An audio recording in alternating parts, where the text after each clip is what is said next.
So from this lecture, we'll be studying about what is metamorphosis, what are different kinds of metamorphosis. Then we will see the formation of two adult structures, which is not found in the larval stage of your development, the wing and the legs. With that, we will finish our first part of our lecture, and for the second part, we'll be studying the influence of hormones in regulating the metamorphosis and what are the molecular mechanisms and genes involved with them. So we'll start with the first part, the metamorphosis of insects. Uh, so, so we have seen this fifth unit. We have been covering the post-embryonic developmental changes. We have already seen the regeneration through the regeneration of the limb in the anurans, and we also seen the aging process and the genes and other metabolisms that are affected by the process of aging, molecular mechanisms involved in the aging. Finally, we will be seeing this process of metamorphosis. Again, metamorphosis is a very unique process that happens post-embryonically. This is very different from the other two, where similar kind of structures, aging is uh, including aging in the post-embryonic developmental process is a highly debated topic, and some of the developmental biologists think that you don't have to include this in the post-embryonic development, as it is one of the process of the normal wear and tear. But some of the developmental biologists want to include this aging. Gerontology, probably you have heard about it already. Uh, so this two we have covered. We'll see the metamorphosis. What is metamorphosis about?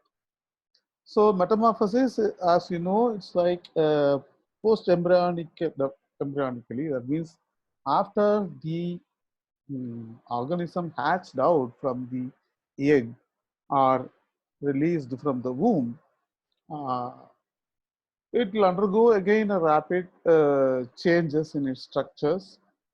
So that is what we call it as metamorphosis. Probably some of you might have studied the Kafka's metamorphosis story, uh, which, which is quite interesting. Okay, so you can see there are three different kinds of metamorphosis: ametabolous, hemimetabolous, and holo. Holo as such, holo means full, hemi is half, a means nothing. So the ametabolous, there won't be any drastic changes in the structures. It is a only thing is that when the animal hatched out from the egg, you can see it is a tiny portion of it.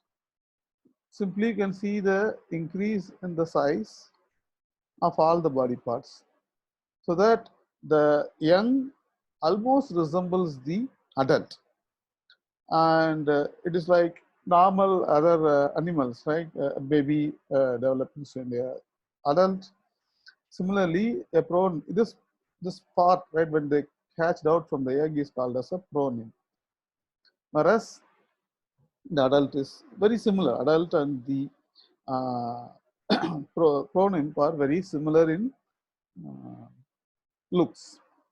You can see this kind of development in the silverfish that we commonly find in the books and the uh, old cloths that are stored in the almirahs. You can see a silverfish. So that it undergoes this kind of ametabolous development.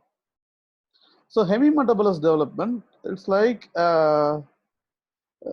we can still find out, this the early stages of the developmental structures like nymph or a pro-nymph.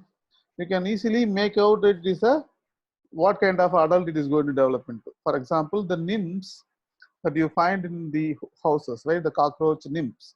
The only thing is that they are devoid of the wings. Almost a wingless cockroach is what you see as a nymph.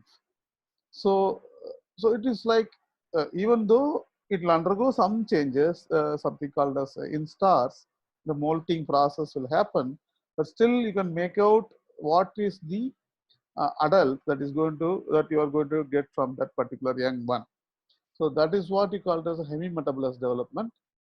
You can see some differences, but not a completely change animal. You won't see that kind of a development. And this is what you call it as a hemimetabolous development. So ametabolous, there is no change, simply they grow and increase their size. Whereas in the hemimetabolous, there will be some changes, not very drastic one. Few structures are very primitive. For example, the wings are like the tiny wings you can observe here. In the early stages, like in the nymph1 and the nymph2, nymph stages, you don't even see the wings. So that is what we call it as hemimetabolous development. Whereas the holometabolous development, you can see a complete transformation. Yet you don't even realize what kind of a organism is going to develop from the earlier stages of its development. For example, you never, unless otherwise you know it, you will not tell that a larva will develop into a beautiful butterfly. It's completely different in structure, functions, behaviors. Everything is very different, so that you will not find or you cannot make out the adult structures from the larva. So they have three different stages, as you know already. They have larva and a pupa and an adult. So larva will undergo several molting process. It's like uh, every few days or few hours, depending upon the species, the external cuticular membrane, the cover will get off. They'll peel off that, then new cuticular membrane will be formed. Like that, several molting process will happen, and each molting is called as one instar. Right? For one instar means one molting process. So after a certain molting, number of molting, that varies from species to species. They go into a stage called as pupal stage, where they look for a place where they can take rest and develop a pupa, develop a cocoon around them, so that it will be protected from the external environment when this transformation happens. During the pupal stages, the entire organism is like totally metabolically very less activities are going on, but there is no movement, nothing will happen. Only the cellular changes, cellular and tissue level changes are going to happen.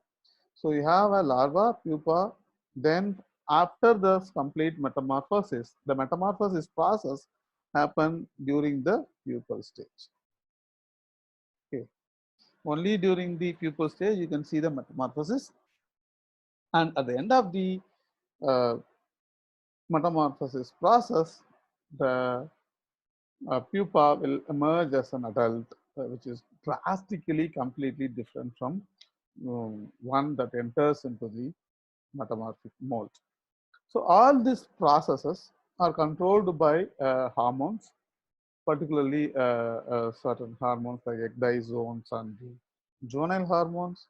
We will be studying that in detail in the second part of the lecture, how these hormones are synchronized and how different genes are get activated in the presence of these hormones.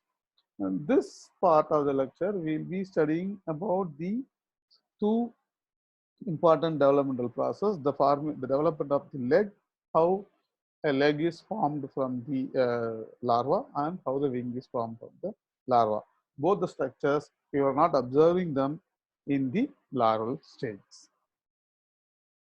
So look at that, the holometabolous insects, the insect that we are studying here, including our Drosophila and the butterfly, the development or the transformation happens in the pupal cuticle. You know that the cocoon.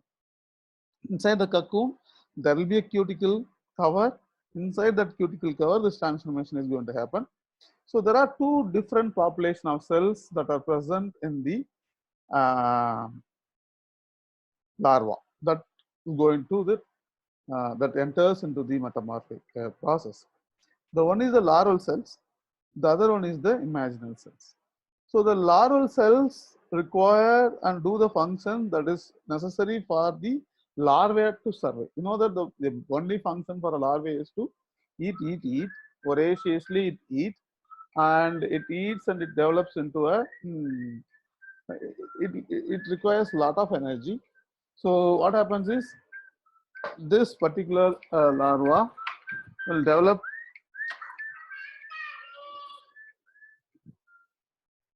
So this particular larva will take up enough energy to transform itself into the adult. So those functions, like the metabolic functions, are dealt by the larval cells, and they also have thousands of imaginal cells. So these cells doesn't have any functions in the larva. They lie in clusters, right?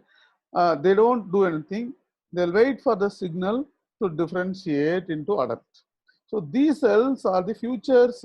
These cells are going to develop into the organs for the adult later, and they are waiting for the cues, the signals from the animals.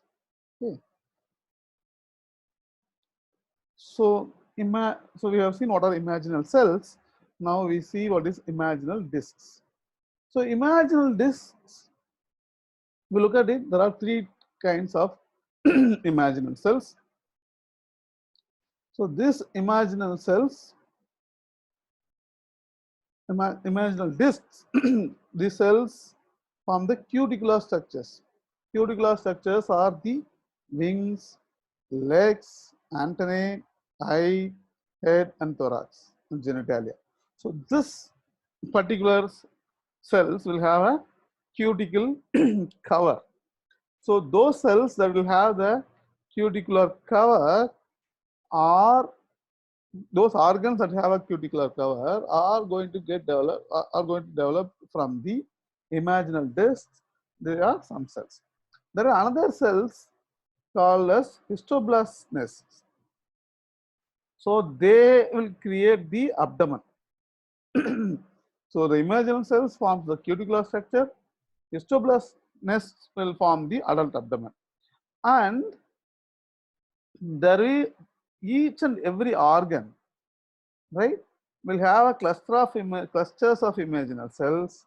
They are going to proliferate to form the adult organ. So three different imaginal cells: the cuticular one, the abdomen one, and the organ-based imaginal cells. You can see the organization of these different imaginal cells and the histoblast nest that are going to develop into future structures. You can see this. You can find these cells. So if you can still make out the imaginal disc with the naked eye, there will be like small local thickenings on the epidermis. If you look at the caterpillar carefully, you can see the skin of the caterpillar will have small thickenings, and these thickenings are the imaginal discs. You can see that in the larval stages itself. So the larval cells, they have a very limited mitotic capacity. That means they cannot divide indefinitely. They will divide to only because they are not required for the adult cells. But the imaginal discs divide rapidly, and they form. You can differentiate them by the rapid cell division, cell proliferation. Okay. So what happens? They proliferate and form a tubular epithelium. So what happens? They divide and form a tube, and they'll create this kind of spiral. You can see this, probably this is a Danish pastry that you might have observed in the bakeries. So similarly, this tube will spiral itself, okay, to form the discs. So it is form the compact spiral. So this is what forms the imaginal discs. This is what you observe as a thickenings in the larvae. During the metamorphosis, the cells further proliferate and started to elongate. So when they elongate,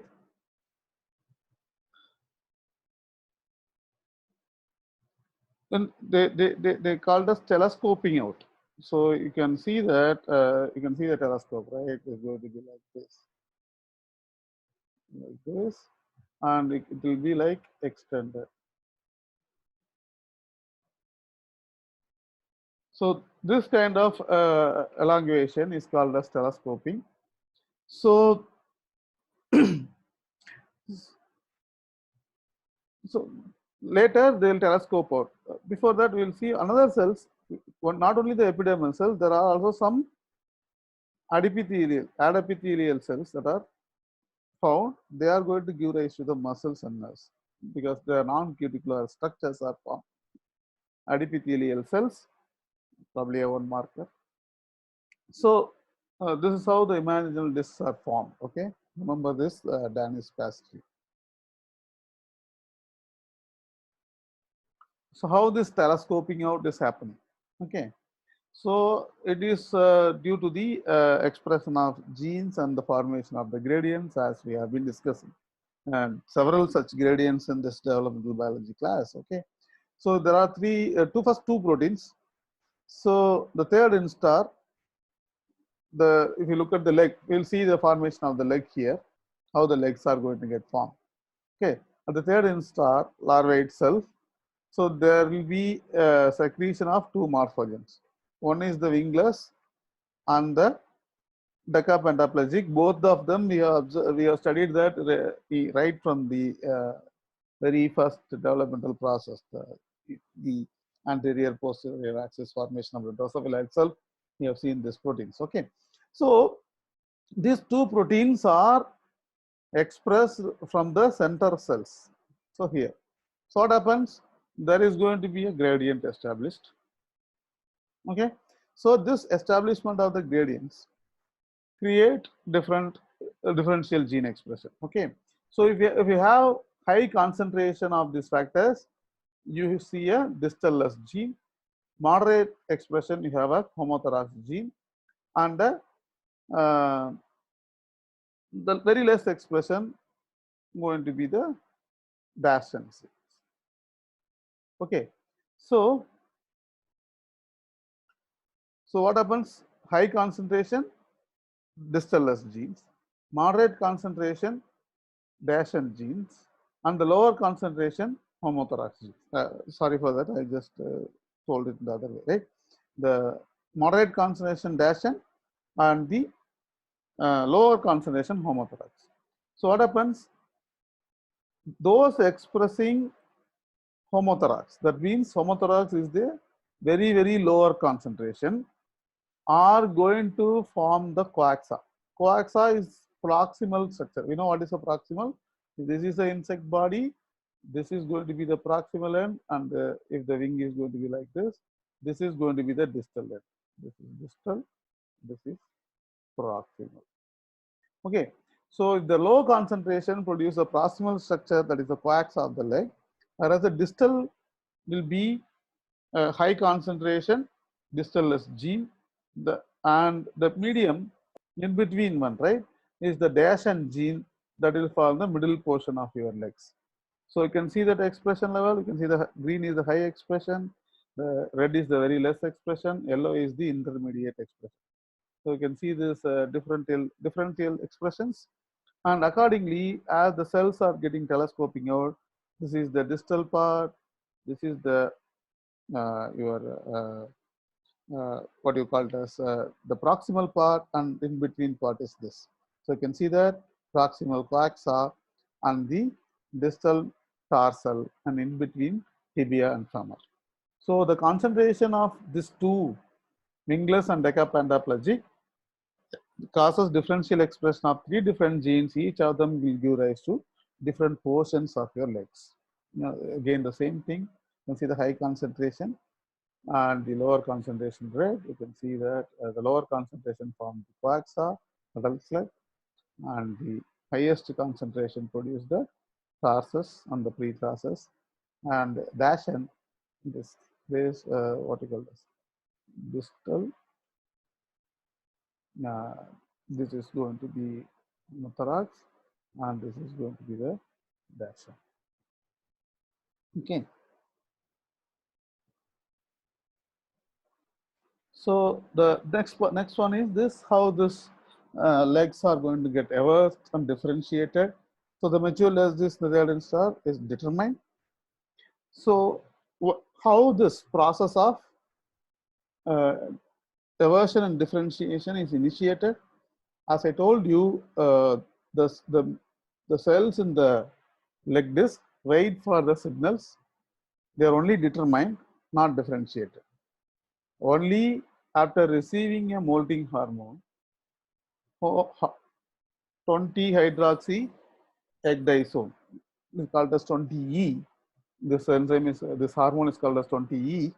And once it receives the 20E, they start differentiation. So then the cells change their shapes, legs are everted. So the zooming out, telescoping out of it will happen. And this happens inside the pupa.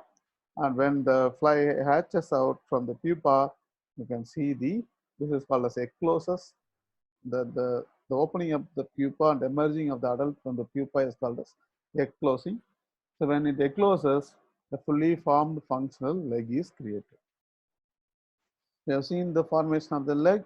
Now we will move into the formation of the wing.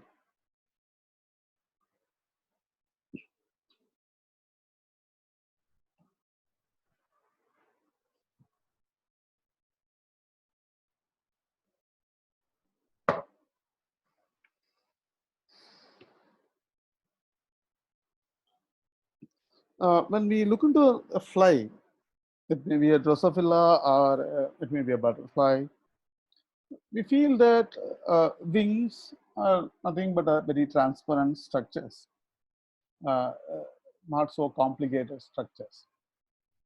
When we talk about the Drosophila, probably, but think about the butterfly wing, and it is going to be a very, very complex phenomenon. You can see the patterns, the pigments, and how they reflect the ultraviolet rays, create unique patterns. Probably some of you might have understood, might have read that, right? Even a very, what do you call it as, unattractive insects will be looking very beautiful when you look them under the ultraviolet rays, because they are specifically tuned to the ultraviolet visionary range. So this kind of things are very complex, and how this particular structure is formed is an interesting study. You can see that the formation of the wing is much more complex than the formation of the leg or the halter. Halter, probably you know what is a halter, right? A small appendage that is attached near your abdomen, near to your leg. You can see the halter and the leg will have only 10,000 cells. But if you look at the imaginal disc of the wing, it contains 60,000 cells. That shows that the structure and the complexity of the organ that is going to develop from this imaginal disc.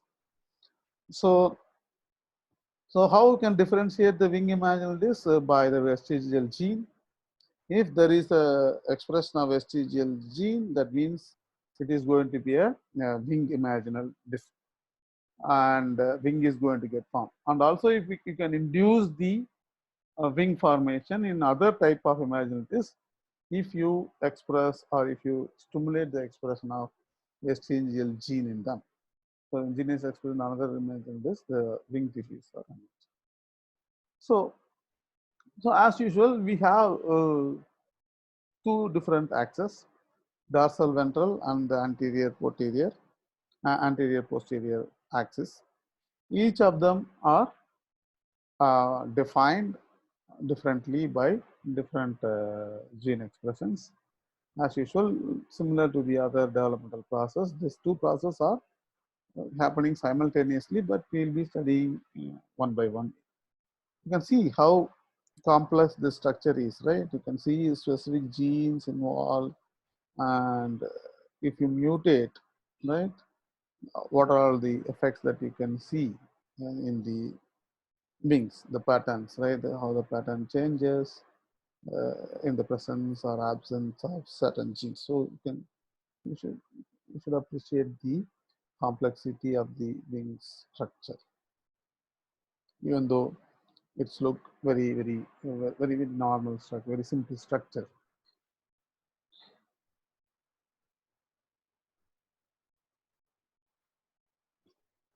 So first we'll see the anterior posterior compartments. Very similar to the leg. We have a protein called engrailed. So this engrailed will be expressed only in the posterior part of the wing. You can see this is your wing. Don't compare it to this wing structure. It is a structure of the imaginal disc. Okay, this is not the structure of the wing. It is the structure of the imaginal disc. Don't confuse this structure with this one. Okay, this is the imaginal disc, right? That is going to get telescoping out. Okay, so the expression of the engrailed is only limited to the posterior compartment. So what happened? The engrailed is only in the posterior compartment. So the other engrail induces the protein called as hedgehog.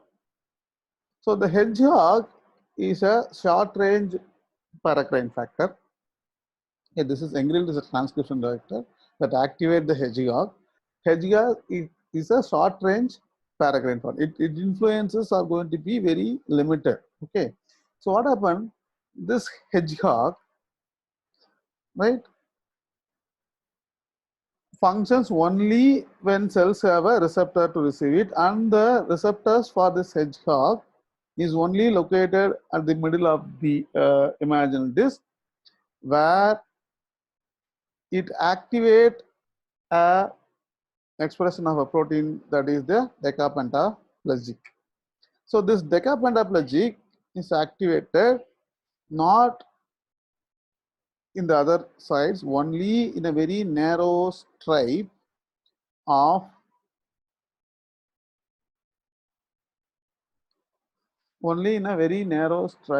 the imaginal disc, only very narrow type of cells in the imaginal discs. So the decapentaplegic is a BMP-like paracrine factor, and this is getting expressed only in the very narrow strip of the imaginal cell. So you have an engrail transcription factor that activate the hedgehog. The hedgehog in turn is only works when there is a receptor called the patch. So the patch is only present in the middle stripe of cells where this decapentaplegic is expressed. But the decapentaplegic is comparatively a long range paracrine factor, whereas the hedgehog is a short range paracrine factor. So what happens? Decapentaplegic is always co-expressed with another bone morphogenic protein called glass bottom board, GBB. So we have a engrailed hedgehog, DPP, and the GBB. GBB is the glass bottom board. So this both are co-expressed. If you compare these two, right, you can see that DPP compared to DPP, GBP is a long range paracrine factor. Compared to hedgehog, DPP is a long range paracrine factor. Compared to DPP, GBP is a long range paracrine factor. So what is the function of this DPP and BMP? they act, DPP and GBB, both are bone morphogenic proteins. Both DPP and GBB are bone morphogenic proteins. What is the function of them? They activate the MAT transcription factor. How they activate the MAT? By phosphorylation. Okay. So wherever there is a phosphorylation of the MAT, then you can tell that there is a presence of either DPP or GBB. Okay. So you can see that DPP is a short range and GBB is a long range among each other, compared to each other, right? So now you can see the expression. So you have a DPP and GBB expressed at the narrow stripes, and they'll create a gradient, right? The anterior posterior gradient. And you can see here, since DPP is a short range paracrine factor, they can activate the MAD in a very small region. So you can see the DPP here, only the expression of DPP is localized in the posterior lamella regions. DPP mRNA is only found here. So you can see very short range, right? You can see the DPP. But if you look at the GBB, the range is very high. If you look at the hedgehog, it is very much restricted to the narrow stripe. So that is what hedgehog shorter, DPP longer, GBB is even longer range. Okay. So now this two will create a gradient, and cells present in the wing respond differently to different gradients of these two bone morphogenic proteins. Okay. So if you have the high levels of this DPP and GBP, where you will see only at the center, you can see the expression of the protein SPAL. You can see the SPAL. So if you have a high range, you will see the SPAL. And low levels, OMB, a protein called as optomotor blind. This is, sorry, it's a O here. Optomotor blind gene is expressed. So where is the low level expression? You can see the expression of OMB, where both DPP and GBB, you have SPALs. You have, if you have only OMB, you have the only GBB, you have OMB. And when there is no MAD, so the Brinker gene is expressed. So Brinker gene is expressed only in the absence of both GBB as well as the DPP. So depending upon this genes, different structures are arising that you don't have to worry about it, right? So you just understand these things. You can see each of this expression, right? Your SPALs or your OMB or your Brinker or other genes will create a beautiful pattern like this. So this is how the expression and the gradients that are established by the DPP and the GBB create a beautiful pattern of wing. So if you look at the dorsoventral, so dorsoventral again during the second larva instar itself. So remember, this is the third instar. Here it is the second leg is the third instar, whereas the dorsoventral is in the second instar itself. Okay. So there are two genes, apterous and wingless. Okay. There are two genes involved. So apterous is a transcription factor that activates genes for the serrate and fringe protein. So apterous will induce the serrate and fringe proteins, and both are ligands to the Notch receptors.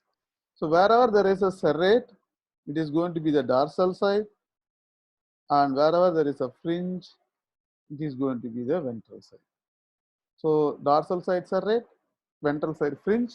The interaction between these two are very complex and detailedly studied. Plenty of references for that, which is not required for your course.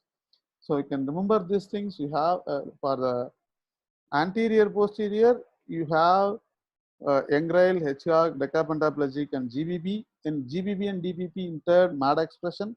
MAD expression on the gradient created by the TBP GBP create a differential gene expression and individual structures. For the dorsal ventral axis, you have it is at the second larval star. Atrus protein is expressed. Atrus protein actually makes the serrate to express in the dorsal side, and the fringe proteins are expressed in the ventral side.